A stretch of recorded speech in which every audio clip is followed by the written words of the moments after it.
பெரும்பாலான ஆண்கள் குறைவர்க தூங்குவது ஒரு பழக்கம் என்று நினைக்கிறார்கள். அது ஒரு தவறு.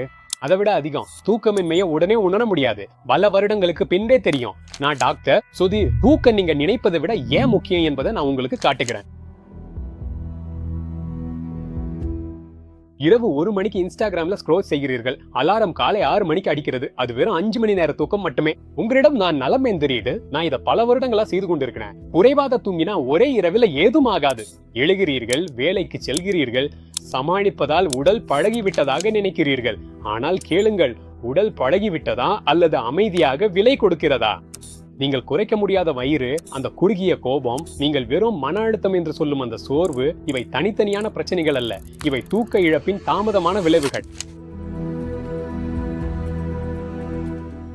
நீங்கள் குறைவாக தூங்க நினைக்கவில்லை என புரிகிறது. வாழ்க்கை அதிகம் தேவைப்படுகிறது. நான் சமாளிப்பேன் என உங்களுக்கே சொல்கிறீர்கள். இதையே மாதங்கள் வருடங்களாக செய்கிறீர்கள். ஒரு நாள் நீங்கள் கவனிக்க ஆரம்பிக்கிறீர்கள். நீங்க உடற்பயிற்சி செய்தாலும் உங்க வயிறு பெரிதாகி கொண்டே இருக்கிறது. சிறு விஷயங்களுக்கு எளிதில் கோவப்படுறீங்க. நீங்க மாறிட்டீங்கன்னு மனைவி சொல்றாங்க. மாலை 2 மணிக்குள் நீங்க சோர்வாகி விடுகிறீங்க. அது ஒவ்வொரு நாளும் நடக்கிறது.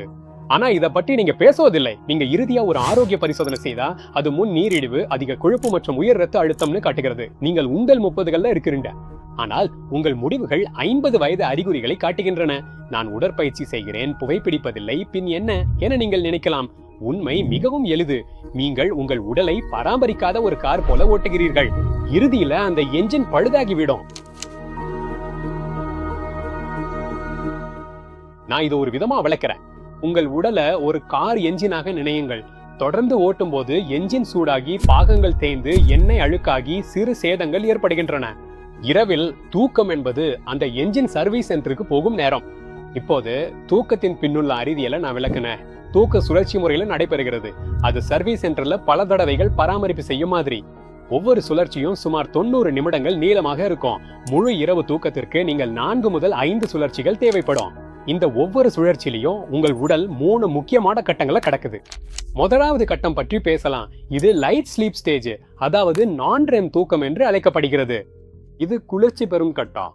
இந்த கட்டத்துல உங்க இதய துடிப்பு மெல்ல தளர்கிறது, ரத்த அழுத்தம் குறைகிறது, உடல் வெப்பம் குறைகிறது. உங்க அமைப்பு இயக்க நிலைமையிலிருந்து பழுது பார்க்கும் நிலைக்கு மாறுகிறது. தூக்கம் மிக குறைவாகவோ அல்லது அடிக்கடி குறுக்கப்பட்டாலோ அந்த அமைதியான நிலையில் உங்கள் உடலுக்கு குறைவான நேரம் கிடைக்கும். இப்போது 2வது கட்டத்திற்கு செல்லலாம். இது ஆழ்ந்த தூக்க கட்டம். இது நான்-ரெம் தூக்கத்தின் ஒரு பகுதியாகும். இது மிகுந்த பழுது பார்க்கும் கட்டம். இங்கே உடல் மீட்பு தீவிரமடைகிறது, திசுக்கள் சீரமைக்கப்படுகின்றன, நோய் எதிர்ப்பு அமைப்பு மீட்டமைக்கப்படுகிறது. முக்கிய வளர்ச்சி ஹார்மோன் வெளியீடு ஆழ்ந்த தூக்கத்துடன் தொடர்புடையது. முக்கியமானது என்னவென்றால் ஆழ்ந்த தூக்கம் இரவின் முதல் பாதியில அதிகமாக இருக்கும். இறுதியாக 3வது கட்டம் REM, அதாவது வேகமான கண் இயக்கம் தூக்க கட்டம். அப்போது உங்கள் மூளை மிகவும் செயல்படுகிறது, ஆனால் உங்கள் உடல் அமைதியா இருக்கிறது. இதை ஒரு அமைப்பு ஆய்வோ மென்பொருள் புதுப்பிப்போ என நினைக்கலாம். உங்கள் நினைவுகள் ஒழுங்குபடுத்தப்படுகின்றன, உங்கள் உணர்வுகளை மோன செயலாக்குகிறது. இதனால் தான் குறைவான REM தூக்கம் எளிதில் கோபம் வரும் தன்மையா தெரிகிறது. கவனம் மற்றும் தவறான முடிவுகள் மற்றும் REM தூக்கம் காலை நேரத்திற்கு அருகில் அதிகமாகும். இப்போது நீங்கள் ஒரு நாளைக்கு 5 முதல் 6 மணி நேரம் மட்டுமே தூங்கினால் என்ன நடக்கிறது என்பதை பாருங்கள். நீங்க அந்த பராமரிப்பு செயல்களை குறைத்து விடுகிறீர்கள். நீங்கள் பொதுவாக 1 அல்லது 2 முழு சுற்றுகளை இழக்கிறீர்கள். அந்த கடைசி சுற்றுகளில தான் அதிக REM தூக்கம் இருக்கும். அதுவே மீட்பு செயலின் முடிவு கட்டமாகும். இது உங்கள் காரை எண்ணெய் மாற்றத்திற்கு கொண்டு சென்று பிரேக் சோதனை மற்றும் டயக்னோஸ்டிக்ஸ் முடிவதற்குள் வெளியேறுவது போலதான். கார் சில நேரம் ஓடும், பிறகு நீங்க எதிர்பார்க்காத விதங்கள்ல பழுதடைய ஆரம்பிக்கும். நீங்க சோர்வை தள்ளி வச்சு இப்ப வாழ்க்கை இப்படித்தான் என்று நினைச்சிருந்தா அது அவசியம் இல்ல. உங்கள் உடலில் என்ன நடக்கிறது என்பதை புரிந்து கொள்ளவும் தெளிவான திட்டத்தை பெறவும் பிராக்டோவில் ஒரு சரிபார்க்கப்பட்ட மருத்துவர், நரம்பியல் நிபுணர் அல்லது தூக்க மருத்துவ நிபுணரை அணுகலாம். 5 மணி நேரம் தூங்கிக் கொண்டு வாழ்வது ஒரு பலம் அல்ல. நீங்கள் கடுமையா உழைக்கும் வாழ்க்கையை உண்மையில அனுபவிக்க 8 மணி நேரம் தூங்குவதுதான் உண்மையான பலம். இந்த சேனல்ல முக்கியமான ஆரோக்கிய தலைப்புகள்ல நடைமுறைப்படுத்தக்கூடிய ஆலோசனைகளை தொடர்ந்து பகிர்ந்து வருகிறோம். அதனால தயவு செய்து சப்ஸ்கிரைப் செய்து பெல் ஐகானை அழுத்துங்க.